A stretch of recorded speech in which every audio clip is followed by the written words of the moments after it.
In the high mountains, where winter swallows the valleys and snow buries the fields for half the year, food was more than nourishment. It was survival. And when the cold months arrived, families depended on one thing above everything else: the vegetables they had stored during autumn. But here's the remarkable part. Mountain villages didn't have refrigerators. They didn't have electricity. They didn't have modern containers or engineered storage rooms. And yet, they kept vegetables fresh for 5, sometimes 6 months, deep into winter, without a single one rotting. In this video, I'll walk you through the full ancient system mountain villagers used to store vegetables all winter, using nothing but natural materials, smart design, and a deep understanding of the land we'll explore. Why winter storage mattered, how vegetables were chosen and prepared, the underground cellars, the buried clamps, ash layer preservation, clay pot storage, mountain snow refrigerators, and the family traditions that kept these methods alive. It's a beautiful combination of wisdom and survival. So, let's begin. Why storage was necessary. Mountain life was shaped by seasons, real seasons. Not mild winters, but long, crushing winters that sealed valleys, froze rivers, and made even a short walk dangerous. Once the snow arrived, families knew they wouldn't see fresh food again until spring. Vegetables couldn't be grown, markets were too far away, and wild foraging was impossible beneath meters of snow. So autumn became the season of preparation. Villagers walked through their gardens with baskets and knives. Everything had to be harvested: carrots, potatoes, turnips, cabbage, beets, squash, onions, garlic. Each vegetable was precious. Each one could mean days of survival.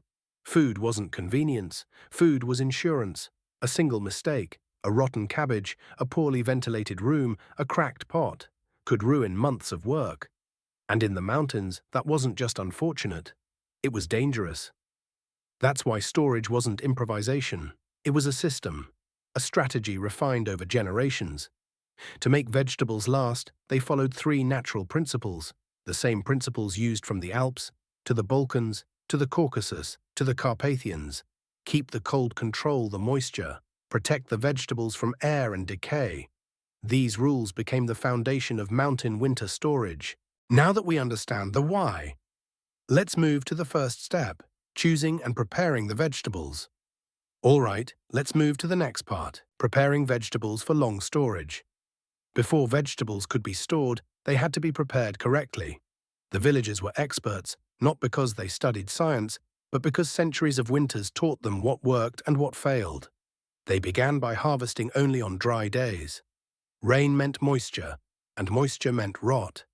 Carrots, turnips, and beets were pulled gently from the soil. Potatoes were dug up with wooden tools. Metal tools could damage the skins. But here is something surprising. Vegetables were never washed before storage. Washing removed the soil, but also removed the protective layer nature placed on the skin.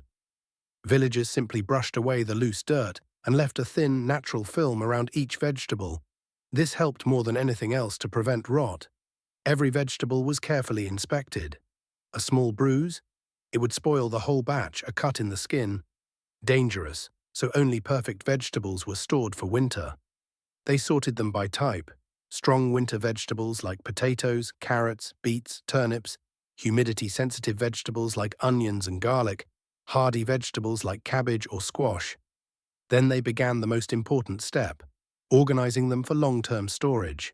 They knew exactly which vegetables wanted darkness, which needed airflow, and which could be buried or sealed. This wisdom is what made survival possible. Now that the vegetables are ready, let's enter the heart of mountain storage: underground cellars. Here's where it gets even more interesting. Imagine walking behind an old mountain house. Behind the wooden walls, beneath the drying racks, there is always a hidden entrance, a wooden door leading into the ground. This was the cellar, the most important room in any mountain home. Built from stone, earth, and timber, cellars stayed naturally cool, usually between 2 degrees Celsius and 8 degrees Celsius, perfect for winter vegetables. The stone walls kept out heat. The earth surrounding the chamber insulated the space. Villagers began by placing the hardiest vegetables on the ground layer, usually potatoes. Potatoes loved darkness and moisture-controlled environments. On top of them, wooden shelves held crates of carrots, turnips, and beets. Carrots were often placed in boxes filled with damp sand, which kept them crisp and prevented drying. But it wasn't just storage. It was engineering. Ventilation holes were carved into the walls to allow cold mountain air to circulate. The air had to be gentle. Too much wind dried the vegetables. Too little oxygen caused mold. The cellar was never heated, never lit for long, never disturbed. Families visited only once every few days, carrying lanterns and baskets. Each vegetable had its place. Order meant survival. Cellars were miracles of ancient design, and they kept vegetables fresh for months. But cellars were only one method. The next technique required no building at all, just the earth itself. Earth clamps and buried pits.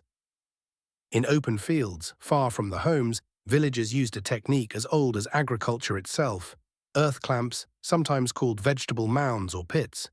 It may sound simple, but it was incredibly effective. Here's how it worked. First, they dug a shallow pit in dry ground.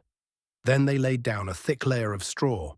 On top of that, they placed a mountain of vegetables, usually potatoes, carrots, or cabbage. Once the pile was ready, they covered it with straw again, then with soil, and finally with more straw, sometimes even stones. This created a natural refrigerator. The soil protected from frost, the straw controlled moisture. The darkness prevented sprouting, and the ground temperature stayed stable even in the worst storms. Families marked each pit with a wooden stake. During deep winter, they used shovels to open a small hatch on the top, just enough to take what they needed. These pits could store vegetables for 4 to 6 months without spoiling. But this method wasn't the only one involving natural materials. Next, we move to one of the most fascinating preservation techniques: ash storage. In many mountain regions, where fireplaces burned day and night, ash was plentiful. Clean ash from hardwood fires became a powerful natural preservative. Here's why. Ash absorbs moisture, ash prevents insects, ash limits oxygen, and ash creates a sterile environment, so villagers used ash for storing fragile vegetables like carrots, beets, and even apples. Inside wooden boxes or clay containers, they poured a layer of ash, then placed the vegetables, then added another layer of ash, then more vegetables. This continued until the box was full. The result was simple but incredible. Vegetables stored in ash could survive deep winter without mold or rot. But while ash worked well indoors, another method relied on the cold outside. The next technique is rare, but brilliant: snow refrigeration. High mountain villages had access to one thing that never ran out: snow. But using snow wasn't as simple as burying vegetables in it. That would freeze them, and freezing destroys texture and flavor. So villagers developed a clever method.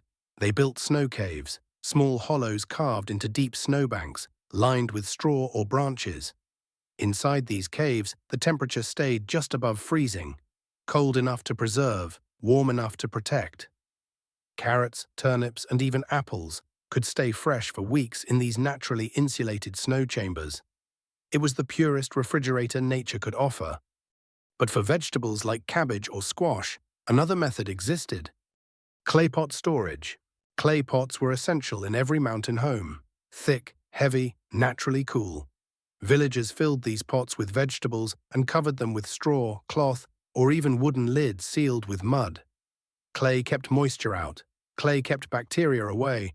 Clay kept the temperature stable. Some families even hung these pots from the ceiling to improve airflow. This method protected vegetables without needing a cellar, pit, or snow cave. The combination of clay and cold air was enough. But all these methods relied on something deeper. Okay, here's what comes next: family rituals and daily winter life. Storing vegetables wasn't just a task, it was a ritual repeated every autumn. Grandparents inspected the cellars, mothers arranged the vegetables, children brushed dirt off potatoes. Fathers repaired the shelves and checked the ventilation. Winter storage wasn't about food, it was about safety, teamwork, and respect for the land. Vegetables were taken sparingly. Cellars were visited quietly, nothing was wasted. A single stored carrot had value. A single cabbage could feed a family. A basket of potatoes was a treasure. This was the soul of mountain living. And now let's bring everything together. Why these ancient methods still matter. Today we have refrigerators, freezers, supermarkets, and technology. And yet, these ancient techniques still have value because they teach us how to work with nature, how to protect food without machines, how to design with simplicity and intelligence, and how much wisdom lives in ancient living skills. Mountain villagers didn't survive by accident. They survived because they understood their environment and respected every resource they had. Their methods kept families alive through impossible winters, and they still work today, exactly as they did centuries ago. So this ancient system, harvesting, sorting, storing, and protecting vegetables, was far more than a technique. It was a way of life, a reminder that the old ways are not outdated. They are timeless. Thank you for watching. I truly appreciate you being here. And until next time, stay curious, stay inspired, and keep exploring the wisdom of the past.